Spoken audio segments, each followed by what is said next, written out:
ई आकाशवाणी गोरखपुर। अब रउआ सभे विकास राय से समाचार सुनी।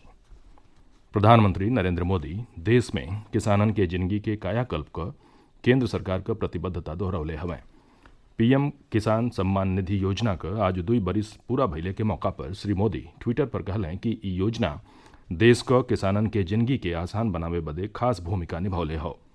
उहाँ के कहलीं कि देश क किसानों सक्रिय रूप से आत्मनिर्भर भारत अभियान क अभिन्न अंग बन रहल हवें। प्रधानमंत्री कहलें कि पीएम किसान योजना के नाते करोड़न किसानन क जिंदगी में परिवर्तन हर मनई के अपने विकास खातिर बेसी कार्य करे क प्रेरणा दिहले हौ। प्रधानमंत्री कहलें कि पिछला 7 बरिस में सरकार कृषि क्षेत्र के कायाकल्प बदे कई गो पहल कैलस। वहाँ के दोहरौलीं कि बेहतर सिंचाई प्रौद्योगिकी, ऋण क उपलब्धता, बढ़हन मंडियन तक पहुँच, फसल बीमा, मृदा स्वास्थ्य पर ध्यान और बिचौलियन के उन्मूलन के साथे कई गो कोशिशन क सकारात्मक परिणाम सामने आयल हौ। वहाँ के कहलीं कि केंद्र अनाज अउरियो कृषि उत्पादन के न्यूनतम समर्थन मूल्य एमएसपी में ऐतिहासिक बढ़ोत्तरी कैले हौ। श्री मोदी भरोसा दिहलें कि सरकार किसानन क आमदनी दुगुना करे बदे प्रतिबद्ध हौ। राज्यपाल आनंदीबेन पटेल के अभिभाषण पर विधानसभा में धन्यवाद प्रस्ताव पर चर्चा करत आज मुख्यमंत्री योगी आदित्यनाथ कहलें कि विधानमंडल के दुन्नों सदन क सदस्यन के सामने राज्यपाल क अभिभाषण एगो महत्वपूर्ण संवैधानिक कार्य हौ। वहाँ के कहलीं कि सबकर दायित्व हौ कि ऊ संविधान क व्यवस्था और संसदीय परंपरा का सम्मान करत लोकतंत्र के मजबूत करें। प्रधानमंत्री किसान सम्मान निधि योजना क 2 बरिस पूरा भइले पर मुख्यमंत्री कहलें कि प्रदेश क 2 करोड़ 37 लाख किसान एकर लाभार्थी हवें। एह योजना में प्रदेश सर्वश्रेष्ठ स्थान प्राप्त कैले हौ। प्रदेश के गन्ना किसानन क चर्चा करत मुख्यमंत्री बतौलें कि राज्य क करीब 45 लाख गन्ना किसानन के 1,24,000 करोड़ रुपया से बेसी रिकॉर्ड गन्ना मूल्य क भुगतान कैल गयल हौ। कोरोना कालों में सज्जो 119 चीनी मिलन क संचालन सुनिश्चित कैल गयल। मुख्यमंत्री कहलें कि कृषक व्यापार और वाणिज्य संवर्धन सरलीकरण अधिनियम 2020 से किसानन के बाजारी में पहले से बेसी विकल्प मौजूद हुई।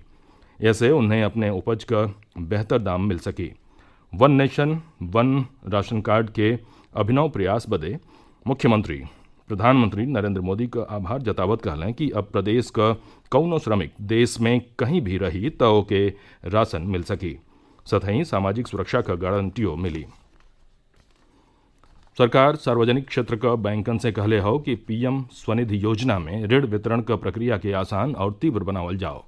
आवासन और शहरी विकास मंत्रालय बैंकन के लिखल चिट्ठी में कई गो सुझाव दिहले हौ। देश में पथ विक्रेता लोगिन के बिना कुछू गिरवी रखले ऋण उपलब्ध करावे क योजना के विस्तार बदे इ सुझाव दिहल गयल हौ। चिट्ठी में कहल गयल हौ कि रेहड़ी पटरी वाले अक्सर अनौपचारिक स्रोतन से कर्जा लेवे पर निर्भर रहेलें। एह नाते ऋण वितरण में उनके सिबिल स्कोर पर ज्यादा ध्यान नहीं देवे के चाहिए। यह योजना में बैंकन के कम सिबिल स्कोरों वाले वेंडरनों के कर्जा देवे बदे अपने दिशा निर्देशन का समीक्षा करे के चाहिए।